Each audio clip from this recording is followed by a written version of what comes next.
remember the IMF and the World Bank are U.S. institutions, even though they are multilateral institutions. They were founded for not bad purposes, by the way, but they are American-dominated institutions, and that gives continuing power. And I always emphasize geography in thinking about economics. So the geography is that at Pennsylvania Avenue, which is where the White House is, now there's a West Wing and no East Wing because he knocked it down a couple weeks ago, this idiot. Excuse me. Sorry, it's true. I'm just being technical. At 16th and Pennsylvania is the White House. 15th and Pennsylvania is the Treasury Building. 17th and Pennsylvania is what's called the Executive Office of the President of the U.S. 18th in Pennsylvania is the World Bank. And 19th in Pennsylvania is the International Monetary Fund. So it's only 2 blocks from the president's office to tell the IMF what to do. You don't even need to text it. It takes 30 seconds to walk across the street to say, veto that country's program. And that's still power. But it's power that is fading. It's fading in part because of the BRICS. Because the BRICS are saying, we don't need to be under the thumb of a U.S. empire. That's what President Lula said when he was hosting the BRICS this summer, and Trump put on a tariff on Brazil because he didn't like a court proceeding against the preceding president who had tried to make a coup. And so he put on a penalty tariff, and President Lula said, we don't need an emperor, and we're not going to succumb to this kind of pressure. So the BRICS, of which you are an esteemed member, the S in BRICS, remember the 10 BRICS countries: Brazil, Russia, India, China, South Africa, and now Egypt and Ethiopia, United Arab Emirates, Iran, and Indonesia. The 10 BRICS countries have 46% of the world population. Thank you. And 41% of the world GDP. And they can look at the G7 and say, who are you? And that's what they're doing. So this is the new phase of geopolitics.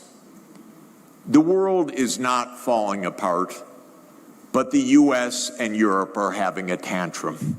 That's different. European imperial age is over.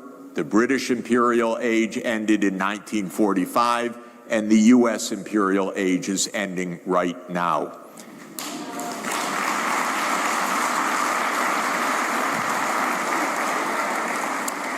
And that's why Donald Trump is home. Because he doesn't want to be one of several. That's all. The delusion is still in Washington, by the way. It's not over. It's still a powerful country. It's still a dangerous country. It's got too big a military. It still has its hands on the valves of the international payment system to a large extent. It can turn on and off the spigot for countries that are vulnerable. Why isn't Donald Trump coming tomorrow? Because he has a 4-year-old mentality, and he's having a tantrum.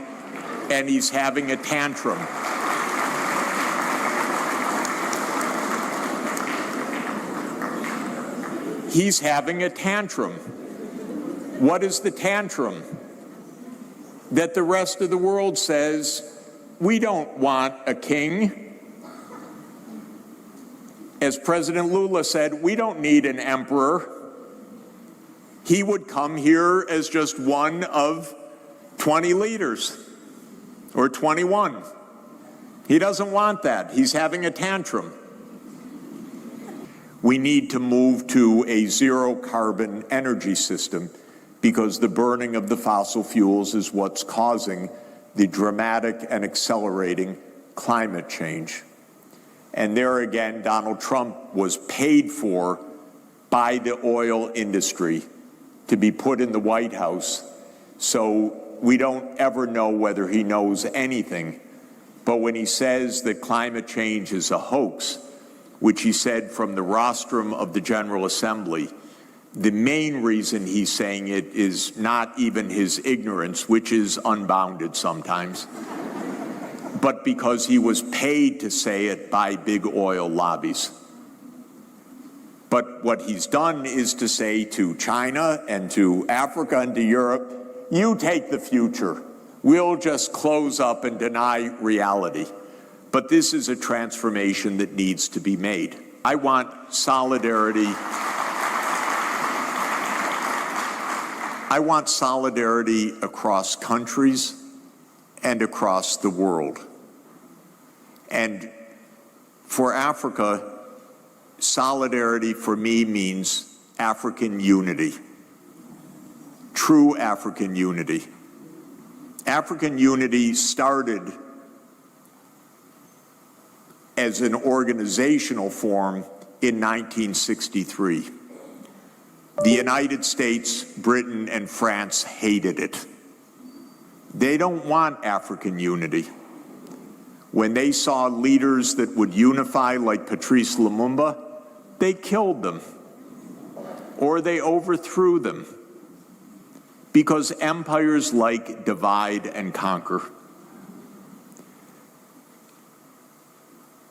The colonial period left Africa with 54 or 55 countries, depending on how you count it. That's a lot.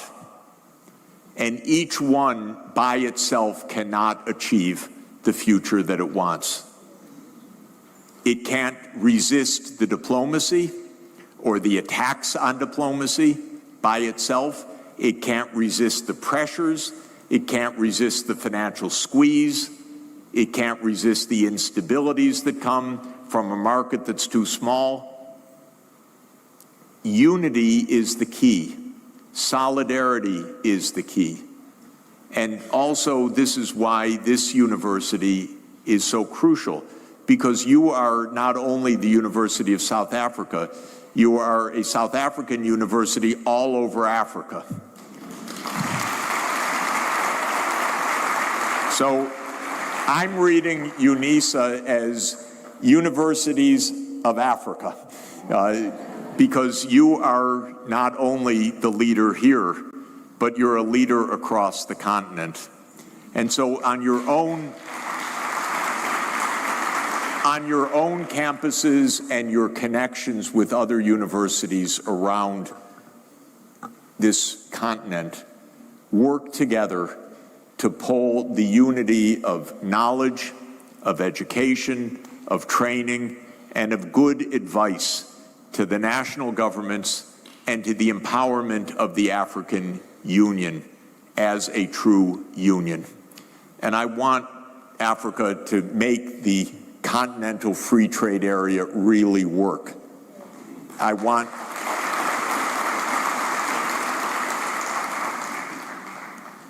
this continent is the same size as India and China in population.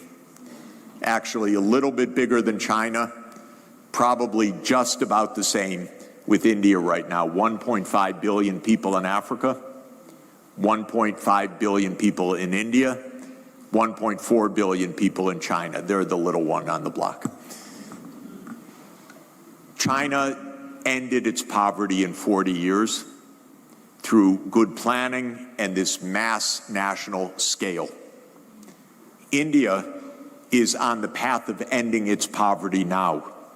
It's about 50. Thank you, Africa, Mama Africa. Oh, yeah. You make Africa great. Thank you, Africa. Thank you, Africa.